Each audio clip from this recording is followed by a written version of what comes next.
Hello, everyone. Welcome to another Friday Live. Welcome, welcome. I'm so happy all of you are here. This is sort of a continuation from last week's live stream where I created this card. I created another one as well, but this is the one that everyone online seems to be a little bit taken with. This background was made using Distress ink reinkers and using them as a paint. So this is from the original Distress ink line, the dye-based inks, and they are water. You can add water to and paint with them and everything like that. So this card turned out so beautiful. I was obsessed with the colors as well. So there were a few people in the comments that asked, can you do this with oxide inks, the Distress oxide inks? And I'm pretty sure you can. We're gonna try it out today. I want to say maybe a while back I painted with Distress Oxides, but I don't quite remember. It's been such a long time. I think I painted like a stamped image. I didn't do a whole background. So today we're using the exact same colors, right? Picked Raspberry, Mustard Seed, and Mermaid Lagoon. And I'm going to do it on white watercolor paper just like I did before. But I'm also going to change it up and we're going to try it on black watercolor paper too, because oxides look really great on dark surfaces because they're more of an opaque ink. They're almost like an acrylic paint. It's like a kind of a hybrid with that. And it also has a little bit of that like matte, chalky look to it that a lot of acrylic paints have. So we're going to do that experiment today. Instead of doing two different color palettes, we're going to do two different color surfaces. So here we go. So I've got some Fabriano Artistico Extra White watercolor paper here. And then I also have some, let's see, this is Van Gogh Royal Talons. This is their black watercolor paper. I have two watercolor papers in my stash. There's this one, and then there's also one from Legion. It's their Stonehenge black watercolor paper. This one is the one that tends to be not quite as soft. I think it works really, really well. I'm going to use it again here today. And we're going to tape these down to some hard boards. I'm not going to stamp these before I start painting today. I thought I would do the stamping after, just to keep things, make things a little bit different. So I'm going to tape these down first. With oxide inks, you want to make sure you shake the inkers really, really well, really well. All right, so you'll notice that this ink is a whole lot more opaque. Oh, look at that. I dripped over there too. All right, then we got Mustard Seed. That was Picked Raspberry. It's still pretty fluid because it is an ink, but it is more opaque. And then we've got Mermaid Lagoon.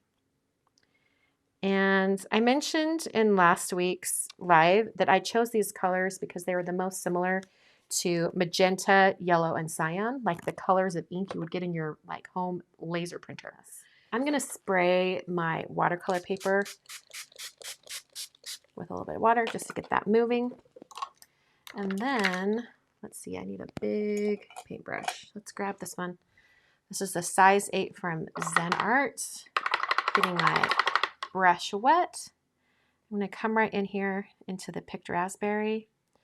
And let's just get this moving over here. See how much more opaque that is? That's crazy. All right. And it's not quite as fluid. But I am getting some fun color variation. Okay, let's put some blue up there. Blue down here. Get those colors mixing a little bit. I'm going to do a little more yellow right through here. And some more pink. Okay, now's when we get to have fun. We're going to flip our board. Oh, I forgot to get a paper towel. Hold on. Flip this up and I can start getting some color kind of moving. This is a really different look than the other one. In fact, I might have to spray this to get the colors moving a little bit more. They're just not as fluid, if that makes sense. Okay, here we go. Ooh, this is gonna kind of get like a tie-dye effect. I love that. You know what? I really kind of want more red. So I'm going to add some up here. Maybe I'll get it. Oh yeah, it's mixing into a purple. That's kind of nice.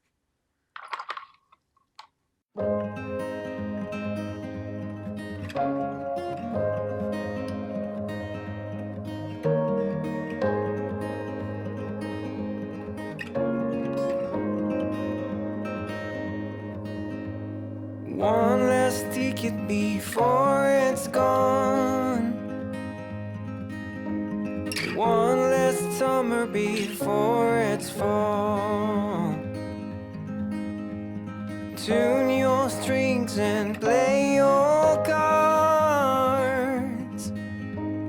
Little words hit me like a game of darts. And you're beating on my drum. And you're beating on my door. Running faster than my dreams. And I can't stop to breathe.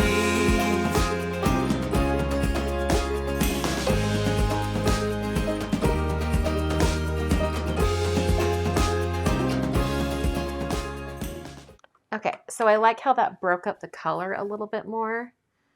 Okay, I think what's bothering me is there's this huge like section that's all just one color. And I don't think I want to add more to it because I think it will just get more and more messy. So what I'm going to do, I'm going to grab a new paper towel. And then you guys have seen me do this before, and it works on Distress Oxides also. Spray the water in my hand, and then I'm just going to like add droplets all over. All right, so now I'm going to go like this, and it should pick up some of that color, and the areas I'm hoping won't be as intense. Oh yeah, okay, that works. It's not as watercolory as last week's. See? Same kind of colors, but just a different experience. And it might be because I didn't stamp and emboss on top beforehand. That could also be why. All right, let's try this on that black watercolor paper. I think it could be really interesting, and I'll just let the rest of this dry.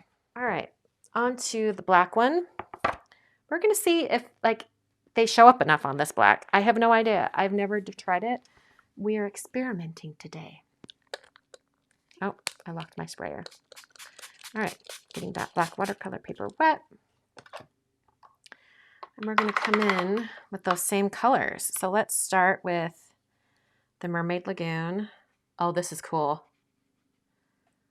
Talk about a tie-dye effect. In fact, maybe I want more of the black showing through, so I'm not going to...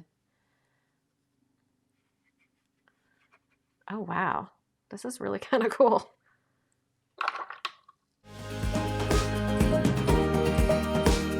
One last lie before the truth.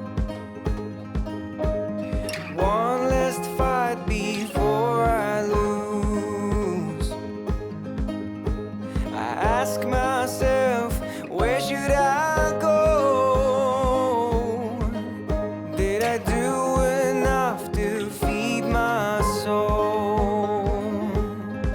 And you're beating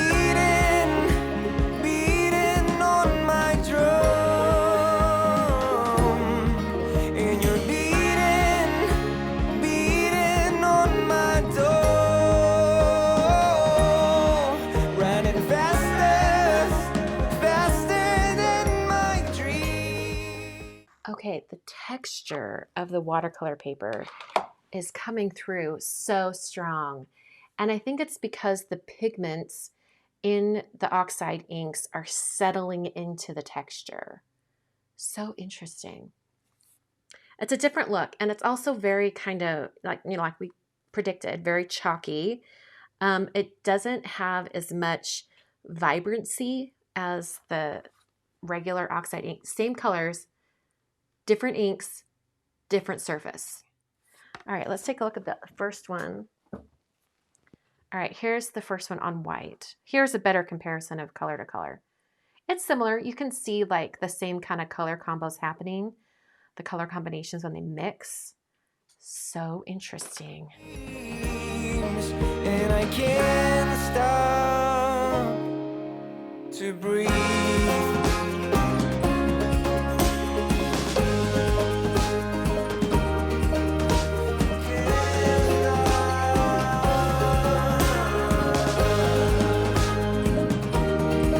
And you're beating on my drum. And you're beating on my door. Riding faster, faster than my dreams. And I can't stop to breathe. So we're dealing with these two backgrounds. Let's take this off. Down. I just have some white card bases here. They are made out of Neenah Classic Crest Solar White 110-pound cardstock. I generally go around all four sides and then two little diagonal in the center. Green wasn't even one of the colors, but I guess just like the yellow and the blue mixed, it just took over. Lop off the extra white here at the end. And I'll have to do that on both cards. It could be that my card bases aren't cut perfectly to 5.5 length either. Okay. For my greeting, this is actually going to be a fairly quick greeting selection. I'm using the Best Day Ever die set. Well, I don't need to show you. I've already pre-cut everything because we are going to be assembling it. And just like last week's greeting, I did do a background out of vellum, and this is 2 layers of vellum adhered together. So you can kind of see from here where I cut it out, there was an extra piece of vellum adhered, and then I cut these 2 out. And then I've cut out all of the words. I think I've got 6 times here, so 3 layers for each card. All right, I'm just gonna have to put it there and then move it into place. Thankfully, this glue will dry clear. And because it's curling, I think I'm gonna have to get an acrylic block to put on top. What you wanna do is just put the glue behind the words, just little dabs of glue, just to hold it to the paper. And then, all right, there looks good. And now I am going to grab my stack of acrylic blocks to hold this in place. There we go. All right, I'm gonna move a couple of those over here because this one looks like it's dry. And let's pick out some sequins. Oh yeah, these colors are perfect. Oh, this is Honeybee Carousel Lights. I feel like I'm doing like very precise surgery because I'm having to grab all these other tools. It's very hard to place sequins when your fingertips are sticky. Okay, I really love that though. That's super cute and different for me. Okay, now we've got these dewdrops that have like a iridescent silvery look to them. These are so pretty though. I really love them. I love them and I hate them. I love them because they're so pretty, and I hate them right now because they're hard to work with. I think the trick to making it like come off the jewel picker easily is to use a very small amount of the glue. Like smaller than you think you need. Because then it kind of dries quickly and then you can pick things up. So here are the 2 cards for today. One was painted with oxides on white watercolor paper, and this one was painted with oxides on black watercolor paper. kind of a different experiment today, but I hope you guys enjoyed how these turned out. Thanks so much for watching. I will be back very soon. Just a reminder that we have a new class at onlinecardclasses.com. It starts a week from Monday, and it's going to be a really, really fun class. So head on over there. There's special pricing through this Sunday, May 8th. So you want to check that out. Also, through May 8th, at $1 from every registration goes toward Ukraine relief. Our friend Yana Smakula, who lives in Ukraine, she's doing some amazing work with her husband, helping to support her country. And she's a guest artist in this class, and we'd like to support her. So $1 from each registration fee goes toward Yana's efforts in Ukraine. And thank you so much for watching. I will be back next week with more cards. See you next time.